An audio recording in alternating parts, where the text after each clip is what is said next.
മുരിഞ്ഞപ്പൂവും ഇലയും കൂടെ കറി വെച്ചതാണ്. ഈ മെയ് മാസത്തിൽ എവിടുന്ന മുരിഞ്ഞപ്പൂ എന്നായിരിക്കും നിങ്ങൾ ഓർക്കുന്നത്. ഈ കൊല്ലത്തെ വെയിൽ കൊണ്ട് മുരിഞ്ഞ മൂന്നാമതും പൂത്തു. അപ്പോൾ അതിനകത്ത് വലിയ കായൊക്കെ കുറവാണ്.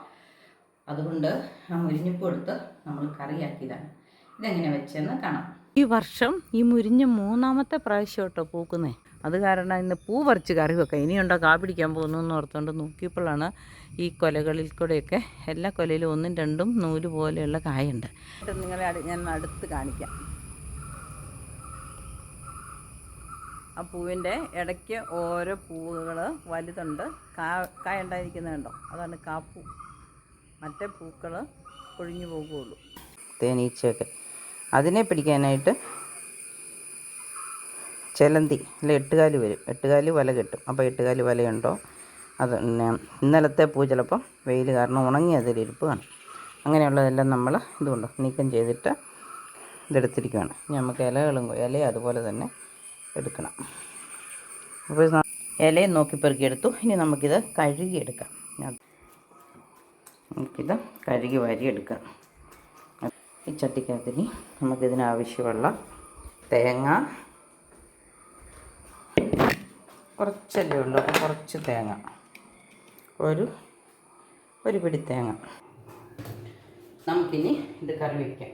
അപ്പം ഞാൻ തേങ്ങ ചേർത്തു. പേരിനൊരല്പം തേങ്ങ ചേർത്തിട്ടുള്ളൂ കേട്ടോ. അത് ഒത്തിരി തേങ്ങ ഉണ്ട്. പൂവ് ഇലയും കുറഞ്ഞു പോകുന്നത്. ഒരു 1/4 ടീസ്പൂൺ മഞ്ഞൾപ്പൊടി ചേർത്തു. കുറച്ച്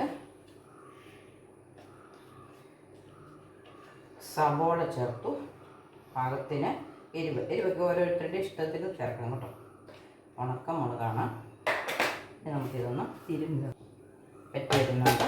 എണ്ണ ഒഴിച്ചു കൊടുക്കാം.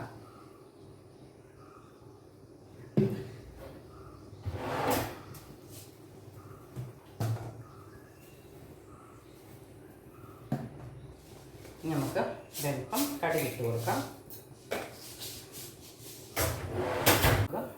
ഉള്ളി ഇട്ട് കൊടുക്കാം.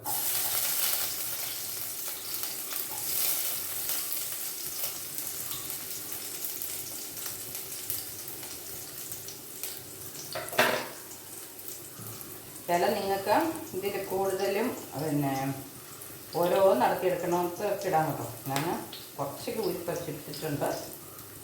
എല്ലാം അങ്ങ് മുഴുവനും ഇല ഒറ്റയൊറ്റയായിട്ടൊന്നും പറിച്ചിട്ടില്ല. അല്പം നാരയ്ക്കുണ്ട്. നാരല്ല, ഇലയുടെ കണ്ട.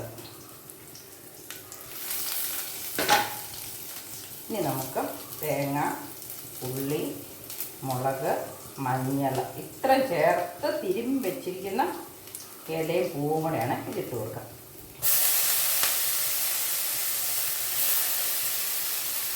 ഇപ്പോൾ ഇല കട്ട പിടിക്കുകയില്ല, പൂവ് കുഴഞ്ഞു പോകുകയില്ല. ഇനി നമുക്ക് ഉപ്പ് ചേർത്ത് കൊടുക്കാം. ഒന്ന് ഇളക്കി കൊടുക്കാം. തീ കുറച്ച് വയ്ക്കാം. ഒരു 2 മിനിറ്റ് മൂടി വയ്ക്കാം.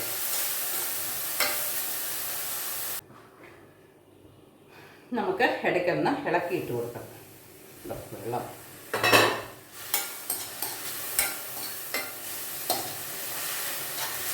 ആദ്യം തന്നെ തേങ്ങ ചേർത്തത് കൊണ്ടുണ്ടോ ഒട്ടും കുഴഞ്ഞൊന്നും പോയിട്ടില്ല. ഇനി നമുക്ക്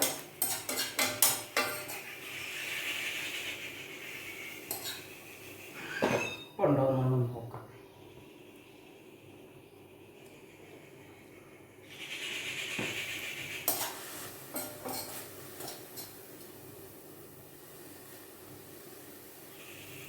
ഇപ്പോൾ ഉണ്ട്. ഇത്ര വേവല്ലേ ഉള്ളൂ. ഇലയ്ക്ക് 2 മിനിറ്റ് വെന്തു ഉണ്ട്. വെന്തിട്ടുമുണ്ട്. തോർന്ന് വന്നാൽ മതി. 1 മിനിറ്റും കൂടെ ഒന്ന് മൂടി വെച്ചിട്ട് തുറന്ന് വെച്ച് വെള്ളം വറ്റിച്ചെടുക്കാം. നമുക്കൊന്നും കൂടെ ഇളക്കിയിട്ട് കൊടുക്കാം. ഇനി നമുക്ക് മൂടണ്ട. ഈ വെള്ളം തോർന്ന് വെറ്റിയാൽ മതി. നമ്മുടെ മുരിഞ്ഞ പൂവ് ഇലയും കൂടെയുള്ള കറി റെഡി ആയിട്ടുണ്ട്. ഇത് അവിയലിൻ്റെ ടേസ്റ്റൊക്കെ നല്ല ഇഷ്ടമുള്ളവർക്കാണെങ്കിൽ ഇങ്ങനെ ഉണ്ടാക്കുമ്പോൾ ഒരൽപ്പം ജീരകവും വെളുത്തുള്ളിയും കൂടെ ഇതിനകത്ത് മാങ്ങാപ്പഴം വീണ ഒച്ചയായിട്ടെ ഞെട്ടിക്ക്. ഇതിരുന്ന് തോർന്ന് വരുമ്പോൾ നമുക്ക് കറി നോക്കാം. അപ്പം സമയം തെറ്റി ഈ മെയ് മാസത്തിൽ മുരിങ്ങപ്പൂ ഉണ്ടായതുകൊണ്ട് നമുക്ക് ഇപ്പോഴും മുരിങ്ങപ്പൂ കൂട്ടാൻ പറ്റി. ഇക്കൊല്ലത്തെ വെയിലിൻ്റെ കൂടുതൽ കൊണ്ടായിരിക്കണം ഈ വർഷം ഇതുപോലെ മുരിങ്ങയൊക്കെ ഈ മെയിലിന് ഏപ്രിൽ അവസാനം പൂത്തോ. നല്ല ടേസ്റ്റാണ് കേട്ടോ. മുരിങ്ങപ്പൂവിൻ്റെ ടേസ്റ്റ് പറയണ്ടല്ലോ. തന്നെ കറി വെക്കാൻ മാത്രം വേണേൽ പറിക്കാനുണ്ടായിരുന്നു, പക്ഷേ പറിച്ചെടുക്കാൻ പാടാം. അതുകൊണ്ടാണ് ഇലയും പൂവും കൂടെ. പിന്നെ പൂ ഒടിച്ചെടുത്തപ്പോൾ ഇച്ചിരി ഇല കിട്ടി അതിൻ്റെ കൂടെ, അത് കളയാതെ അത് രണ്ടും കൂടെ കറിയാക്കി. അപ്പം നമുക്ക് ഇതുപോലെ നമ്മുടെ ഓർഗാനിക്കായിട്ട് കിട്ടുന്ന മുരിങ്ങപ്പൂവൊക്കെ കളയാതെ കറി വെച്ച്, അത് പോഷക സമൃദ്ധമാണ്, അയൺ കണ്ടൻ്റൊക്കെ ഉള്ളതല്ലേ മുരിങ്ങ. അപ്പം നമുക്ക് ഇങ്ങനെയാണ് കറികളുണ്ടാക്കി ആരോഗ്യം സംരക്ഷിക്കാൻ. ഒരല്പം തേങ്ങയും എണ്ണയും ഉള്ളിയും മുളകും ഉണ്ടെങ്കിൽ നമുക്ക് ഇങ്ങനെ ഓർഗാനിക്കായിട്ടുള്ള കാര്യങ്ങളൊക്കെ കറി വെച്ച് കൂട്ടാം. ഇതിപ്പം ചോറിൻ്റെ കൂടെ കൂട്ടണമെന്നൊന്നുമില്ല. ഒരു മുട്ട 2 മുട്ട ഇതിനകത്തോട്ട് ഉടച്ചൊഴിച്ച് ഇളക്കിയിട്ട് ചോറായിട്ടൊന്നും, ചോറല്ല ഒരു നേരത്തെ ആഹാരമായിട്ട് കഴിക്കാം. ഇതിപ്പം 2 പേർക്ക് കഴിക്കാനും കൂട്ടാൻ മാത്രം ഉണ്ട്. അതുകൊണ്ട് ഇനി തോർന്ന് വരികയും ചെയ്തു. തോർന്ന് വന്നില്ലെങ്കിൽ ഇതിൻ്റെ കൂടെ ഒരു മുട്ടയൊക്കെ ചേർത്ത് നന്നായിട്ട് തോർന്ന് വരും. അപ്പോൾ തോർന്ന് വന്നു. നമുക്കിനി തീ ഓഫാക്കാം. ഇനി ഒന്ന് അടുത്ത് കാണിക്കാം.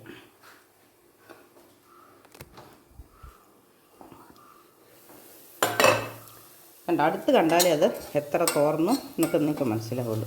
ഇനി നമുക്കതൊരു സെർവിങ് ഡിഷിലേക്ക് മാറ്റാം.